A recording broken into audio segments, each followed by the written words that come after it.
because your favorite fighter is not black. It's just that you're not it's like you're not respecting black fighters to a certain degree. Like, get him the fuck out. Like, no, I think they're good. I think that No, Crawford's a good boxer. I think Crawford will be. You're biased. You just kind I of think Crawford will Get out, bro. Get out the chat, bro. Ask me if Crawford beat. Get out the chat. Ask me if Crawford beats Pacquiao. Get out the Ask me if chat. Crawford beats Pacquiao. Get out the chat. Ask Crawford. Ask me if Crawford beats Spence. Get out the chat. Hold on. Lady Chan, If hold I on. could get you off, you would have been off. Muy Stop pronto. defending. I don't really care what he got to Mi say. hermano, I don't really leave. care what he got to say. No, leave. It's Just not leave. We constructive, don't bro. care. We don't care about what Hold on. Regardless, this guy don't like black fighters, and you told, bro, and I he didn't say that. He said, I yes, think you they're did. good. You just said that. Didn't you I just didn't say say that? that. No, Yeah, yes, I did not you say did. that. Bro, you just said that. You said no, motherfucker, some great no, Mexican bro. fighters. Look what he It's great said. He fighters. said, Boxing "Are coming y'all strong. mad This because I motherfucker. don't have Yeah, black we are fighters mad. at my Yeah, we best?" are mad That's about what that. you And told. what? You told the Yeah, we truth, are mad. We are mad about it. bro. So what are you gonna do about it? Man, You're tell the the racist. truth, man. Yeah, we You're are the mad. racist. Just Okay, tell the well, You're the truth. I racist. don't how care. can I be You're the fucking racist. racist? Hold You're the on. racist. Let's not let Look, that's what racist Oh, people hey, say. honey. That's what Yeah, racist it's people me, say. bruh. You called me Oh, racist off first. the fucking That's chat. what, You because you called me are. racist. Because you Period. are. Hey, Because you are. Okay. Get this Because guy you off. are. You're the You racist. fucking are. You don't like You no fucking black are. fighters. Yeah, Yeah, get You off don't the like, I said Anthony bro. Joshua Bottom is one of my line, favorite bro. black I think fighters. No, we Tio, I don't think care. Tio can knock out Ryan Garcia. I think everybody can knock out Ryan Garcia. My Okay, opinion, and I'm not bro. gonna call you racist for Yeah. saying that. I mean, shit, I Everybody. don't know. It's your opinion. How is that racist? I'm Yeah, saying it's this not. Mexican fighter beating this Mexican Because fighter. you don't like Mexicans. No, I How about don't. that? But yes, I do. Oh, you do? I Prove just it. said. I Prove just it. said Prove it. low, Prove it. You like bro. Mexicans. No, we Prove don't it. need to prove Bro, fuck my all best. Oh, but I gotta bro. prove that I like black Please. people. Oh, we Okay, don't my care best. now. Okay, I can say the truth. My best. He don't care My about pound for boxing. That's pound, my my issue. pound for pound best fighter is Roberto Duran. My pound for pound fighter. He got to be up on 2. I'm saying he got a better record than Muhammad Ali. I'm saying the truth. Eres racista. And that's the truth.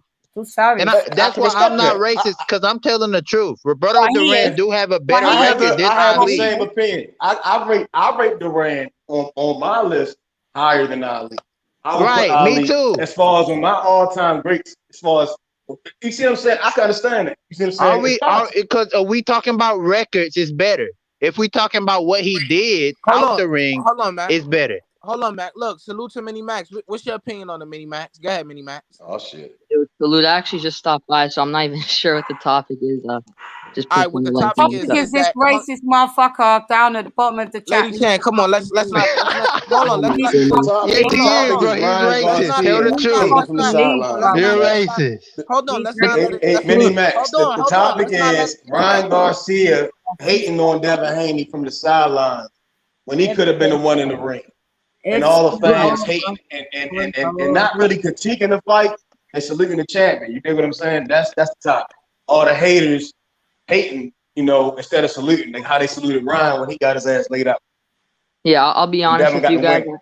This may piss some people off, but I really think Ryan Garcia made up the whole mental health issue to duck Javier Fortuna. He ducked Devin Haney when he was his mandatory, and honestly, him faking this mental health issues and talking trash about Devin Haney, who has a better win on his resume than Ryan does, really isn't a good look in my opinion.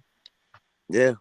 Yeah, bro, he could have faked it because he back in the gym. I'm seeing him back in the gym. I see back in the gym already, bro. This guy is back in the gym already.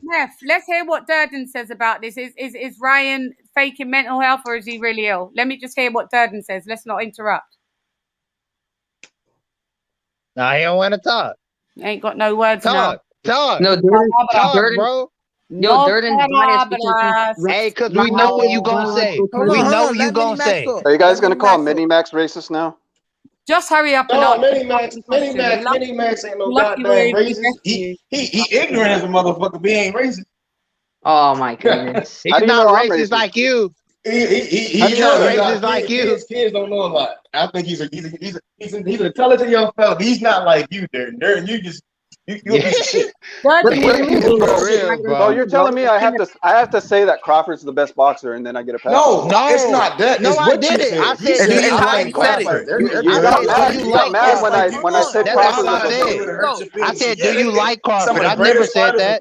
I said he's okay. I said he's okay. He's okay. He's okay. What's wrong with saying he's okay? Why do I have to praise him? I just said he's okay. I never said praise you, bro, because you always put excuses. When Matt asked you about black fighters, you said they're good. It was like it was all right. Hold on, let me ask you this. And look, you said Crawford make us do something. Let me ask Dirty this. Hold on. Let me ask Dirty this. Let me ask Dirty this. All right, so you said Ryan Garcia. You think so highly of Ryan Garcia, right? What makes Ryan Garcia so great and Bud just okay?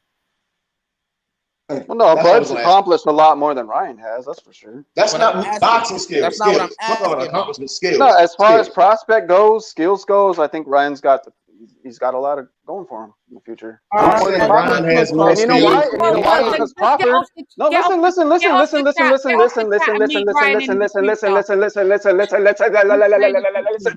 Listen up. All right. God damn it. You're not retarded, bro. Listen up, man. You guys are talking over me, so listen up. All right? So stop yelling. Stop yelling. Bro, can you get off the live stream? I just really don't care what you gonna say. You guys can't handle the smoke. That's not the truth. It is racist. Can't handle the smoke. Get this Go ahead, Dirty. Go ahead. Shut up, bro. this dude off. You know why Crawford isn't? You know why I don't really? You know why Ryan Garcia has a bigger future than Crawford? You know why? Okay. Do you know why he has a better future than Crawford? Let him talk. Let him talk. You know why? Because You know why? stupid. You know why? Let me see. You know why? He will never have the career. Because he relates to You fans. can't know, Dirty. He's not letting me talk. Let the Not racist letting me talk. talk. Look, Not letting me talk. make Not the letting me racist talk. talk because he gonna just sound Not more letting me racist talk. when he Let him talk. talk. Yeah, he's Let gonna him know. talk. Let him talk. That's not how it works. Let him talk. Let him talk, bro. He has a stain on his record already. It's Look, going let him to no talk. matter Hold what he on. does. Just let him I will talk. never Let him appreciate talk. Ryan in boxing, bro. Let him Let him Okay. talk, bro. Listen. That's why I knew Ryan or Ryan connects with his fan base. Crawford does not connect with his fan base. Okay, well, Who mind your gives a business, fuck? 'cause he Bro, connects you with can gives a still fuck? be Dirty good. don't got shit to do Ryan in Garcia the has a ring better and styles and future That skills, doesn't Dirty. than matter. Crawford will. I'm not Bobby buying Abrams that. said Okay, himself he I'm can't not make any playing money Ryan off Crawford. Garcia, Dirty. So, You bro, paying look, for Ryan Garcia? I have to question your sexuality, look. Dirty. Okay, I'm not to question your sexuality, Dirty. Oh, so you're Look, homophobic? Look, bro. I don't like facts. Okay. Hey, Okay, look. So what's worse, No, being a wait, racist or homophobic? let me say this. Let me say this. Okay. Bro, let me say this. Okay, so you saying Ryan Garcia got better fans, so Crawford have a least future than Ryan. That's what you're saying. So His Ryan future's can already lose. done. No. Ryan can lose. Hey, Ryan can lose, but he got a better fan base. So he better than Crawford. Or he's Instagram better Ryan future hasn't than lost Crawford. yet. That don't mean nothing. Yeah, I'm saying if Muhammad Ali lost. What is that? So but is he no, not but great? I'm He saying lost 5 if times. Does if that make Ryan him not Garcia great? does lost and he He has a hasn't lost yet. better record than Crawford, I mean better fan base than Crawford, do that matter? He's still not the best. I'm saying he's the future of the the of what I was saying. Likes that don't matter. Fan base. Devin Haney have a good fan base. Yo. He's the future. Hey, bro, why do you guys hate white people, bro? Why do you guys hate white Why people? do we hate white people? Yeah, we can tell you. American or white people? You act like you're racist, Let's bro. talk skills, man. You all act like you're racist, bro. Shut up. Wait. Are we talking about white people? Bro, are we talking about white people or Mexican people? Because listen, Lady Chen, bro, I heard you say something. You're like, oh, this is a panel of black people. You shouldn't be here. Like, what's up with that? I said it. Just because you disagreeing. Because you know he don't like black fighters. Who cares? I don't like black fighters. I like black fighters. I care. Look, I care if he don't like black fighters. I care because I'm black. We're all black. All right, well then just debate him. Okay, you don't care. You don't care because you're not black. Segregate, bro. That's segregation. That's segregation. Bro, what are you talking segregation? That's the truth. That's the truth. We don't care what you're saying either. Guess what? We don't care about your opinion either. Look, I hate fans like you and say boxing is not race. Hate your friends to you. I hate fans like you and say race. Young God, take Durden with Lady you. Chen, let me hear no, bro, I ain't gonna know. Suck my nuts. I gotta hear his voice. Bro, you're stupid, bro.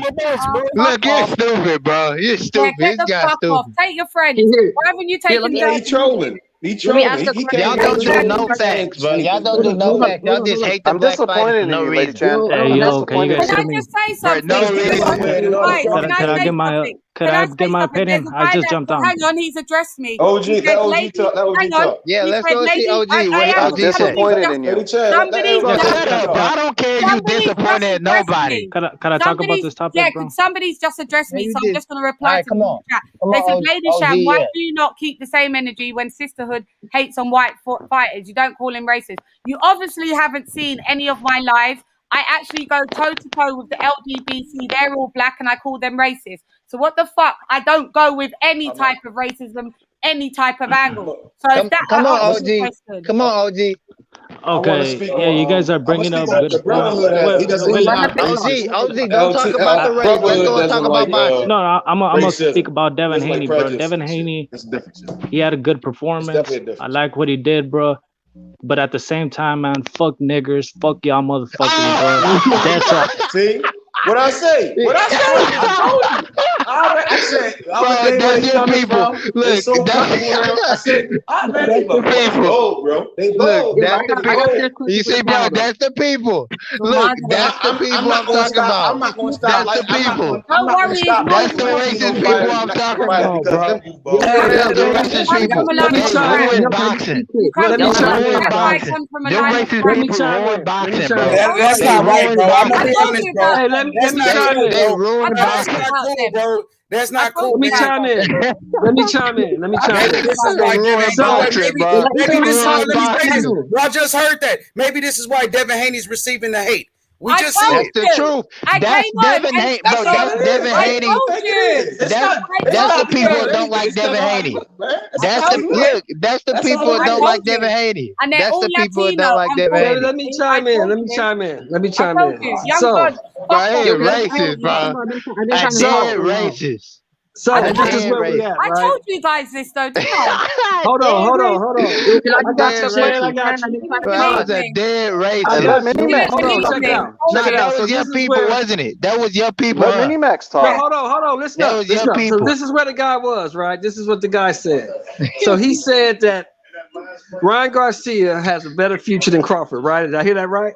Yes. He has a better future career. Yeah. Okay, so we talk about the same Ryan Garcia who faked mental illness to duck a fight with Fortuna, right? What about Naomi Osaka? Did she not claim the same thing recently in the French Open or what? Let him talk. Let me finish. The same Ryan Garcia who faked mental illness to duck a fight with Javier Fortuna, then 6 days later goes back to the gym and signs to fight Rolly Romero. That's the same guy we talking about? Yeah, sure. It's boxing, right? I mean, it's no, that dude is a duck.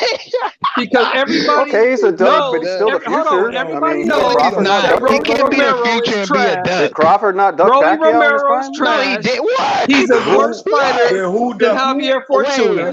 That's why Ryan didn't want to fight, because he didn't want to fight Fortuna. He wanted to fight somebody he could beat. Come on, man. God. Use your head. Maybe he was having. Wait. That's what it is. That dude ain't got no mental issue. We don't know. That dude lied. He lied. He's a duck. I have no respect for Ryan Garcia. Bro. He's a duck. He's a liar. He's a duck. I respect that you don't respect Garcia. Look what this guy just said. He did. Look, he just said Manny. Bro, he just said Crawford duck Manny Pacquiao. He just said Crawford duck Manny Pacquiao. You know you're a racist. He did. You know you're a racist. You know you're a racist.